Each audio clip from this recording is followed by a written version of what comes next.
Kami dari kelompok investasi akan menyampaikan laporan keuangan syariah.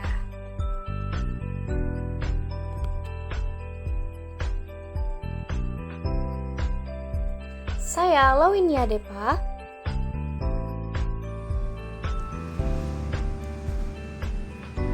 Saya Sonia Belen dengan NIM 42019050089. Baiklah, langsung saja ke materi yang pertama, yaitu pengertian laporan keuangan. Merupakan suatu ringkasan dari suatu proses pencatatan atau merupakan suatu ringkasan dari transaksi-transaksi keuangan yang terjadi selama tahun buku yang bersangkutan. Penyajian laporan keuangan bank syariah telah diatur dengan PSAK nomor 101, yang mana tujuan dari PSAK nomor 101 ini adalah untuk mengatur mengenai penyajian dan pengungkapan laporan keuangan untuk tujuan umum.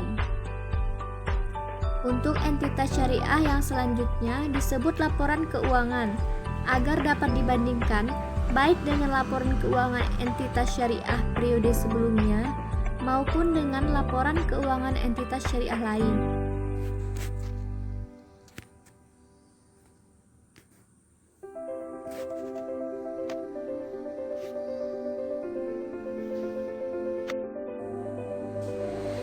Tujuan laporan keuangan. Menurut PSAK 101 tahun 2014, tujuan laporan keuangan adalah untuk memberikan informasi mengenai posisi keuangan, kinerja keuangan, dan arus kas entitas syariah yang bermanfaat bagi sebagian besar pengguna laporan keuangan dalam membuat suatu keputusan ekonomi. Laporan keuangan juga menunjukkan hasil pertanggungjawaban manajemen atas penggunaan sumber daya yang dipercayakan kepada mereka. Melalui laporan keuangan juga akan dapat dinilai kemampuan perusahaan untuk memenuhi seluruh kewajiban-kewajibannya, baik jangka pendek maupun jangka panjang. Struktur modal perusahaan, pendistribusian pada aktivanya, efektivitas dari penggunaan aktiva, pendapatan atau hasil usaha yang telah dicapai, beban-beban tetap yang harus dibayarkan oleh perusahaan, serta nilai-nilai buku dari setiap lembar saham perusahaan yang bersangkutan. Ini berkaitan dengan analisis laporan keuangan dan memahami macam-macam rasio keuangan dan rumusnya.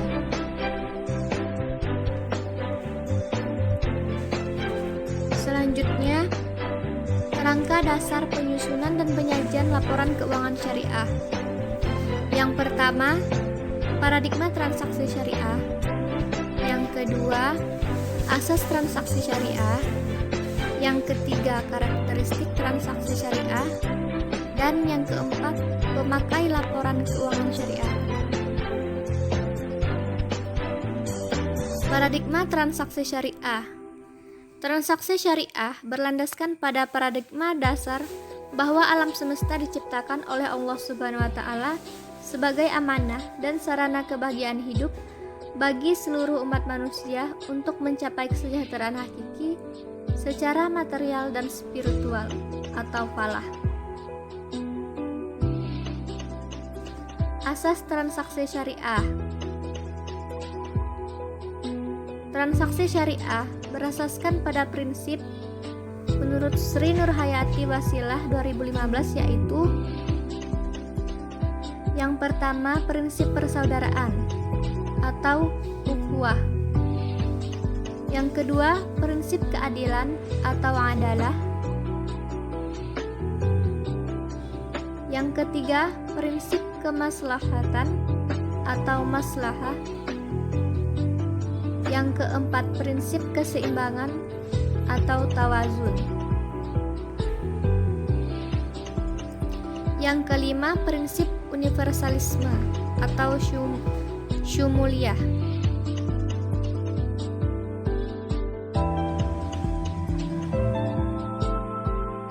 Pemakai laporan keuangan.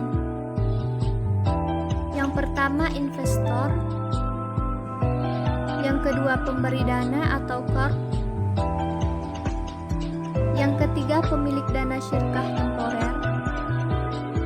Yang Yang keempat, pemilik dana titipan. Yang kelima, pembayar dan penerima zakat, infak, sedekah, dan wakaf. Yang keenam, pengawas sejarah. Yang ketujuh, karyawan. Yang kedelapan, masyarakat. Yang kesembilan, pemasok dan mitra usaha lainnya. Yang ke-10, pelanggan. Pemerintah dan lembaga-lembaga pemerintah. Dan masyarakat.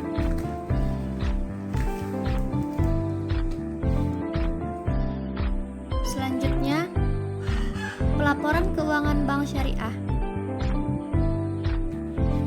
Laporan keuangan diidentifikasi dan dibedakan secara jelas dari informasi lain dalam dokumen publikasi yang sama.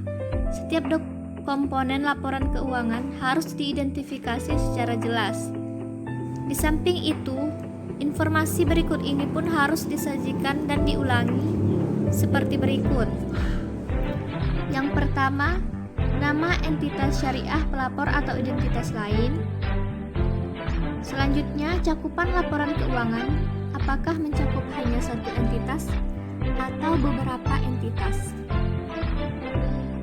Tanggal atau periode yang dicakup oleh laporan keuangan, mana yang lebih tepat bagi setiap komponen laporan keuangan. Mata uang pelaporan dan satuan angka yang digunakan dalam penyajian laporan keuangan. Karakteristik transaksi syariah. Implementasi transaksi yang sesuai dengan paradigma dan asas transaksi syariah harus memenuhi karakteristik pada persyaratan sebagai berikut. Menurut Sri Nurhayati Wasilah 2015, yaitu yang pertama, transaksi hanya dilakukan berdasarkan prinsip saling paham dan saling ridho. Yang kedua, prinsip kebebasan bertransaksi diakui sepanjang objeknya halal dan baik atau thayyib. Yang ketiga, uang hanya berfungsi sebagai alat tukar dan satuan pengukur nilai, bukan sebagai komoditas. Yang keempat, tidak mengensur unsur riba. Yang kelima, tidak mengandung unsur kezaliman.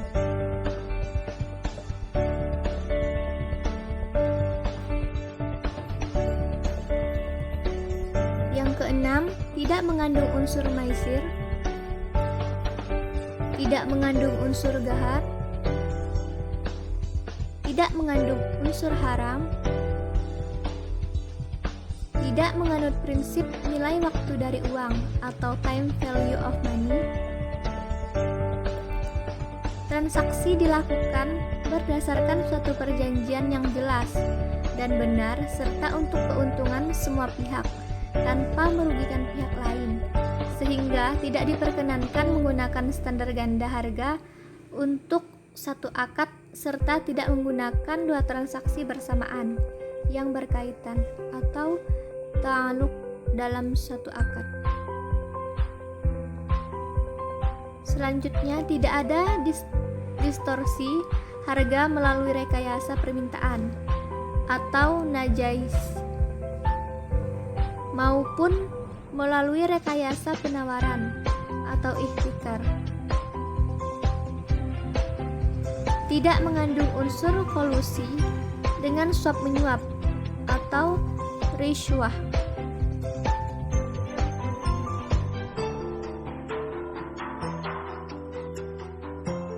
Unsur-unsur laporan keuangan syariah.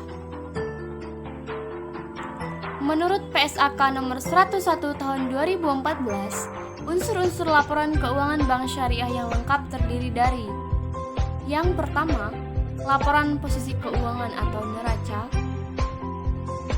Yang kedua, laporan laba rugi dan penghasilan komprehensif lain. Yang ketiga, laporan perubahan ekuitas. Yang keempat, laporan arus kas.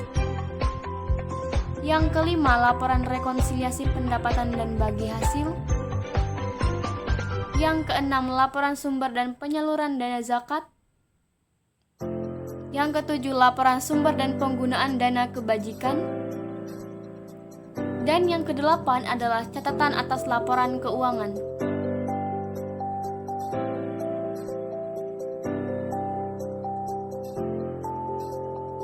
Berikut penjelasan mengenai laporan posisi keuangan atau neraca. Neraca adalah suatu daftar keuangan yang memuat ikhtisar tentang harta, utang, dan modal suatu unit usaha atau perusahaan pada saat tertentu, biasanya pada penutupan hari terakhir dari suatu bulan atau suatu tahun. Neraca merupakan laporan keuangan utama yang memberikan informasi tentang posisi keuangan pada suatu saat, menyajikan dan bagian pokok, yaitu aktiva atau aset dan pasiva atau liabilities and capital menurut Sadly tahun 2010 halaman 20. Entitas syariah menyajikan aset lancar terpisah dengan aset tidak lancar dan kewajiban jangka pendek terpisah dari kewajiban jangka panjang kecuali untuk industri tertentu yang diatur dalam standar akuntansi keuangan khusus. Aset lancar disajikan menurut ukuran likuiditas, sedangkan kewajiban disajikan menurut urutan jatuh temponya. Selain itu, entitas syariah harus mengungkapkan informasi mengenai jumlah setiap aset yang akan diterima dan kewajiban yang akan dibayarkan sebelum dan sesudah 12 bulan dari tanggal neraca. Adapun unsur-unsur yang berkaitan langsung dengan pengukuran posisi keuangan adalah yang pertama, aset. Aset yaitu sumber daya yang dikuasai oleh entitas syariah sebagai akibat dari peristiwa masa lalu dan memiliki manfaat ekonomi masa depan bagi entitas syariah. Suatu aset diklasifikasikan sebagai aset lancar jika aset tersebut adalah yang pertama, diperkirakan akan direalisasi atau dimiliki untuk dijual atau digunakan dalam jangka waktu siklus operasi normal entitas syariah. Yang kedua, dimiliki untuk diperdagangkan atau untuk tujuan jangka pendek dan diharapkan akan direalisasi dalam jangka waktu 12 bulan dari tanggal neraca. Dan yang ketiga, berupa kas atau setara kas yang penggunaannya tidak dibatasi. Aset yang tidak termasuk kategori tersebut di atas diklasifikasikan sebagai aset tidak lancar. Beberapa perkiraan dalam aktiva atau aset. Yang pertama adalah piutang dagang, yang kedua adalah investasi, yang ketiga persediaan, yang keempat ijarah, yang kelima istisna, yang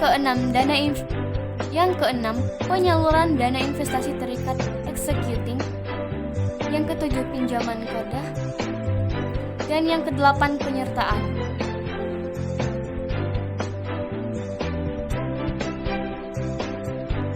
Unsur laporan posisi keuangan yang kedua adalah kewajiban. Kewajiban yaitu utang entitas syariah masa kini yang timbul dari peristiwa masa lalu, yang penyelesaiannya diharapkan mengakibatkan arus keluar dari sumber daya entitas syariah yang mengandung manfaat ekonomi. Suatu kewajiban diklasifikasikan sebagai kewajiban jangka pendek jika yang pertama diperkirakan akan diselesaikan dalam jangka waktu siklus normal operasi entitas syariah, dan yang kedua jatuh tempo dalam jangka waktu 12 bulan dari tanggal neraca. Unsur-unsur laporan posisi keuangan yang ketiga adalah dana sirkah temporer. Dana sirkah temporer yaitu dana yang diterima sebagai investasi dengan jangka waktu tertentu dari individu dan pihak lainnya yang mana entitas syariah mempunyai hak untuk mengelola dan menginvestasikan dana tersebut dengan pembagian hasil investasi berdasarkan kesepakatan.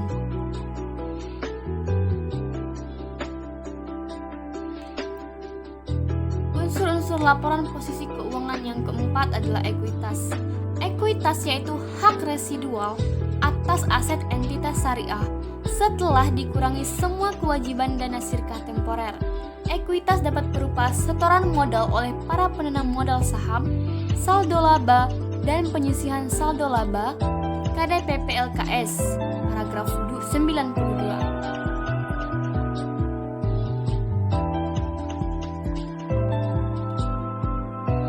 adalah format umum laporan posisi keuangan atau neraca Bank Syariah berdasarkan PSAK nomor 101 tentang penyajian laporan keuangan syariah tahun 2014. Laporan laba rugi. Menurut Rustam tahun 2012, halaman 327, laporan finansial atau financial statement memberikan ikhtisar mengenai keadaan finansial suatu perusahaan, di mana neraca atau balance sheets mencerminkan nilai aktiva, utang dan modal sendiri pada suatu saat tertentu, dan laporan rugi dan laba income statement mencerminkan hasil-hasil yang dicapai selama periode tertentu, biasanya meliputi periode 1 tahun. Secara umum, laporan laba rugi terdiri dari pendapatan dan beban usaha. Pendapatan usaha dikurangi beban usaha akan menghasilkan laba usaha. Yang pertama, pendapatan adalah kenaikan kekayaan perusahaan akibat penjualan produk perusahaan dalam rangka menjalankan usaha normal. Yang kedua, beban usaha adalah pengorbanan ekonomis yang dilakukan perusahaan untuk memperoleh barang dan jasa yang digunakan di dalam usaha normal perusahaan dan bermanfaat pada suatu periode tertentu.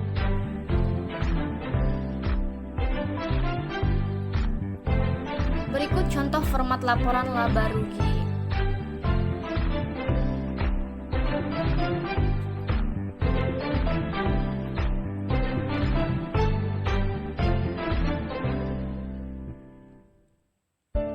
Selanjutnya, laporan arus kas.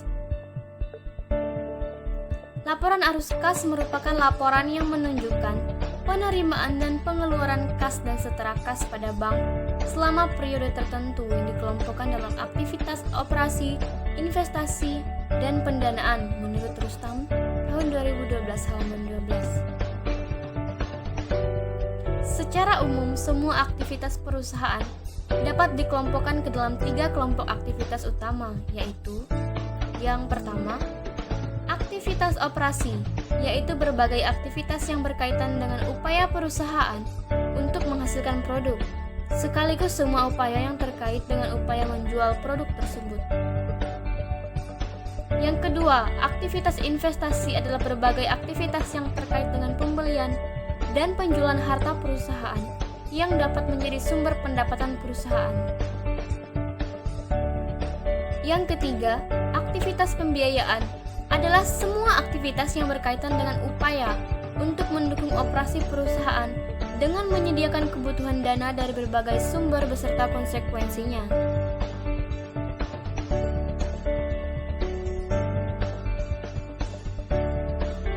Dalam menyusun laporan arus kas, ada 2 metode yang digunakan, yaitu yang pertama metode langsung, yaitu dengan mengurangkan antara kelompok penerimaan bruto dengan pengeluaran kas bruto diungkapkan.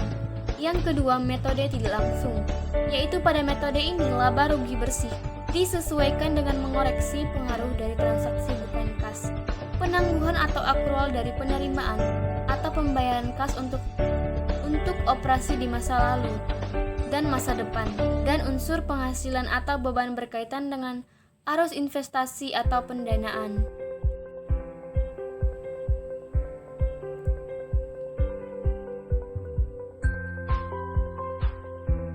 Laporan arus kas memberikan informasi yang memungkinkan para pemakai untuk mengevaluasi perubahan dalam aktiva bersih bank, struktur keuangan, dan kemampuan untuk mempengaruhi jumlah serta waktu arus kas dalam rangka adaptasi dengan perubahan keadaan dan peluang. Arus kas dari aktivitas operasi terutama diperoleh dari aktivitas penghasil utama pendapatan bank. Oleh karena itu, arus kas itu pada umumnya berasal dari transaksi dan peristiwa lain yang mempengaruhi penetapan laba atau rugi, misalnya yang pertama, penerimaan kas dari penjualan barang atau jasa. Yang kedua, penerimaan dari pembiayaan yang diberikan. Yang ketiga, penerimaan dari royalti, fee, administrasi, dan pendapatan lain. Yang keempat, pembayaran kas kepada nasabah atas pembiayaan yang diberikan. Yang kelima, pembayaran kas kepada para pemasok barang dan jasa. Yang keenam, pembayaran kas kepada karyawan. Yang ketujuh, pembayaran kas atau penerimaan kembali pajak penghasilan, kecuali jika dapat diidentifikasikan secara khusus sebagai bagian dari aktivitas pendanaan dan investasi. Yang kedelapan, pembayaran dan garis miring atau penerimaan kas lainnya yang tidak terikat aktivitas investasi dan pendanaan.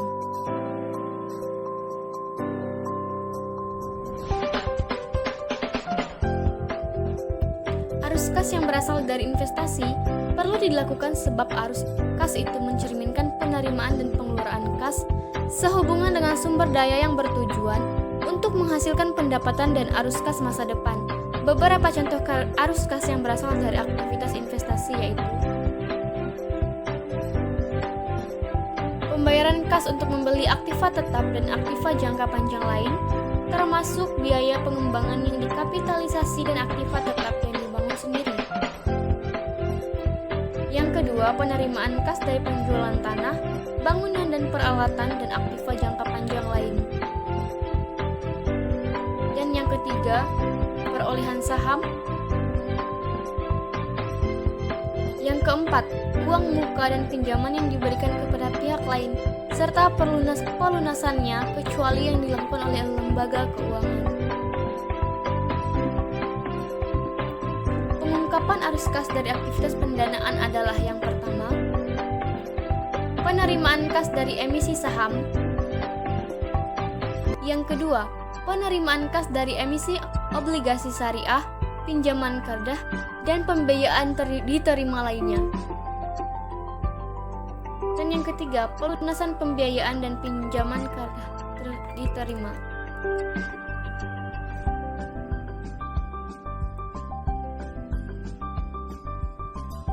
Berikut contoh format laporan arus kas.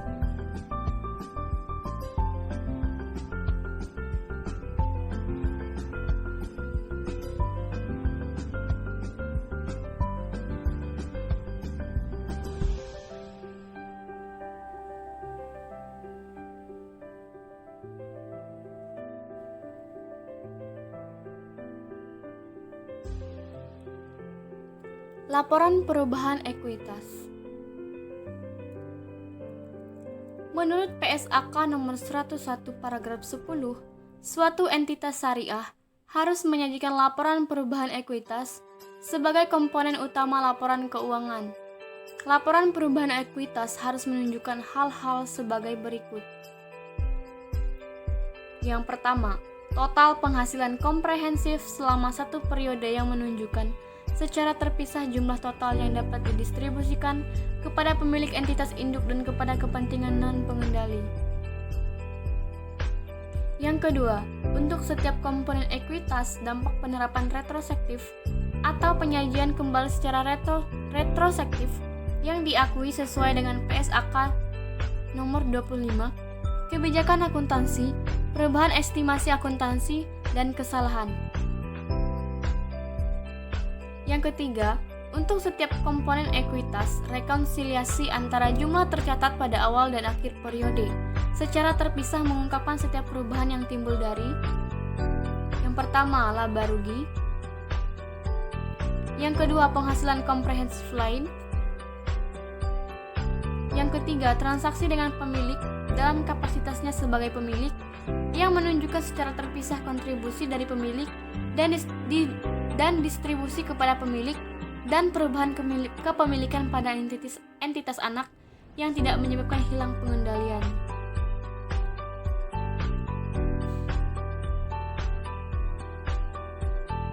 Selanjutnya, laporan pendapatan dan bagi hasil. Bank Syariah menyajikan laporan rekonsiliasi pendapatan dan bagi hasil yang merupakan rekonsiliasi antara pendapatan bank syariah yang menggunakan dasar akrual dengan pendapatan yang dibagi hasilkan kepada pemilik dana yang menggunakan dasar kas. Dalam laporan rekonsiliasi pendapatan dan bagi hasil, bank syariah menyajikan yang pertama, pendapatan pengelolaan dana oleh bank sebagai mudharib. penyesuaian atas pendapatan pengelolaan dana oleh bank sebagai mudorib, periode berjalan yang kas atau setara kasnya belum diterima. Yang kedua, pendapatan pengelolaan dana oleh bank sebagai mudorib, periode sebelumnya yang kas atau setara kasnya diterima di periode berjalan. Yang ketiga, pendapatan yang tersedia untuk bagi hasil. Yang keempat, bagian bank syariah atas pendapatan yang tersedia untuk bagi hasil. Yang kelima, bagian pemilik dana atas pendapatan yang tersedia untuk bagi hasil, yaitu bagi hasil yang sudah didistribusikan ke pemilik dana, bagi hasil yang belum didistribusikan ke pemilik dana. Berikut contoh format laporan pendapatan dan bagi hasil.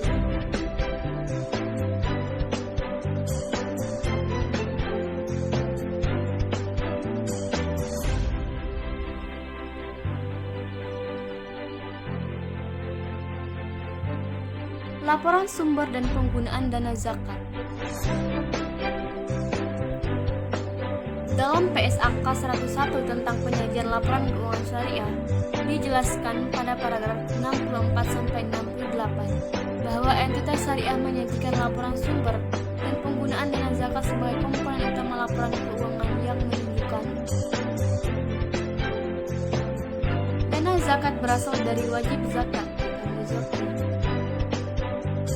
Yang kedua, zakat dari dalam entitas syariah. Yang ketiga, zakat dari pihak luar entitas syariah. Yang keempat, penggunaan dana amil zakat melalui lembaga amil zakat untuk fakir, miskin, rikab, orang yang terlilit hutang atau gharim, mu'alaf, fisabilillah, orang yang dalam perjalanan atau ibnu sabil, dan amil. Yang kelima, kenaikan atau penurunan dana zakat.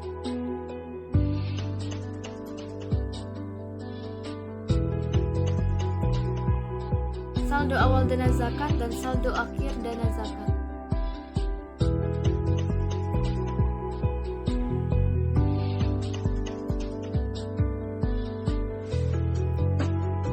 Dana zakat tidak diperkenankan untuk menutup penyisihan kerugian aset produktif. Entitas syariah harus mengungkapkan dalam catatan atas laporan sumber dan penggunaan dana zakat, tetapi tidak terbatas pada: yang pertama, sumber dana zakat yang berasal dari internal entitas.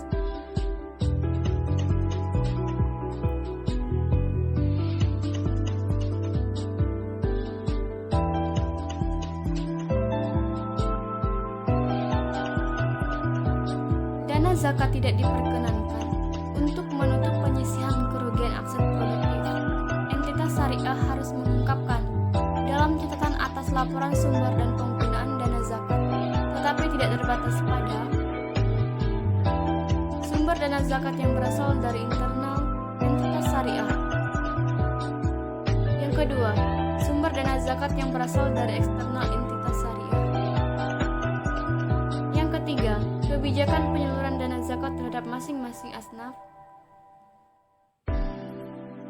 Yang keempat, proporsi dana yang disalurkan untuk masing-masing penerima zakat diklasifikasikan atas pihak terkait sesuai dengan yang diatur dalam PSAK 7, pengungkapan pihak-pihak yang mempunyai hubungan istimewa dengan pihak ketiga.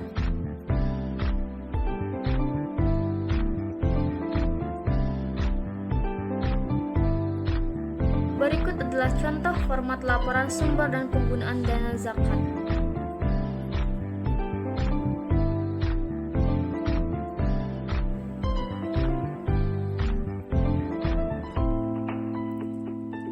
Laporan sumber dan penggunaan dana kebajikan. Dalam PSAK 101 tentang penyajian laporan keuangan syariah dijelaskan pada paragraf 69-73 bahwa entitas syariah menyajikan laporan sumber dan penggunaan dana kebajikan sebagai komponen utama laporan keuangan yang menunjukkan: 1. Sumber dana kebajikan berasal dari penerimaan, infak, sedekah, hasil pengelolaan wakaf sesuai dengan perundang-undangan yang berlaku, pengembalian dana kebajikan produktif, denda dan pendapatan non-halal. 2. Penggunaan dana kebajikan untuk dana kebajikan produktif, sumbangan, dan penggunaan lainnya untuk kepentingan umum. Dan yang ketiga, kenaikan atau penurunan sumber dana kebajikan. Yang keempat, saldo awal dana penggunaan dana kebajikan. Dan yang kelima, saldo akhir dana penggunaan dana kebajikan.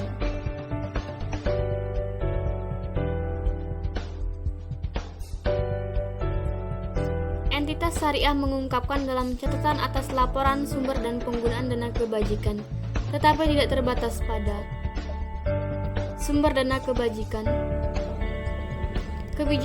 kebijakan penyaluran dana kebajikan kepada masing-masing penerima, dan proporsi dana yang diseluruhkan untuk masing-masing penerima dana kebajikan diklasifikasikan atas pihak terkait sesuai dengan yang diatur dalam PSAK 7, pengungkapan pihak-pihak yang mempunyai hubungan istimewa dan pihak ketiga.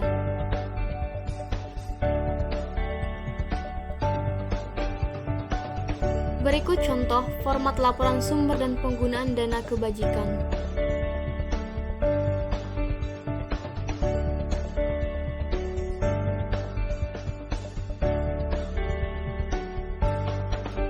Materi selanjutnya, catatan atas laporan keuangan.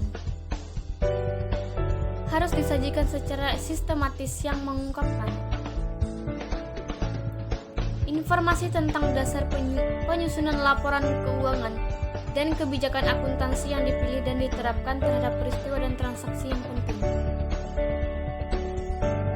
Yang kedua, informasi yang diwajibkan dalam PSAK tetapi tidak disajikan di neraca. Laporan laba rugi, laporan arus kas, laporan perubahan ekuitas, laporan sumber dan penggunaan dana zakat, dan laporan penggunaan dana kebajikan.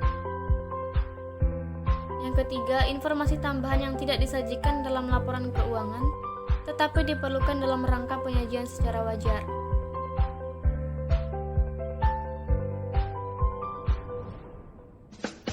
Dalam rangka membantu pengguna laporan memahami laporan keuangan dan membandingkannya dengan laporan keuangan entitas syariah lain, maka catatan atas laporan keuangan umumnya disajikan dengan urutan sebagai berikut. Yang pertama, pengungkapan mengenai dasar pengukuran dan kebijakan akuntansi yang diterapkan. Yang kedua, informasi pendukung pos-pos laporan keuangan sesuai urutan sebagaimana pos-pos tersebut disajikan dalam laporan keuangan dan urutan penyajian komponen laporan keuangan. Yang ketiga, pengungkapan lain termasuk kontingensi, komitmen, dan pengungkapan yang bersifat non-keuangan.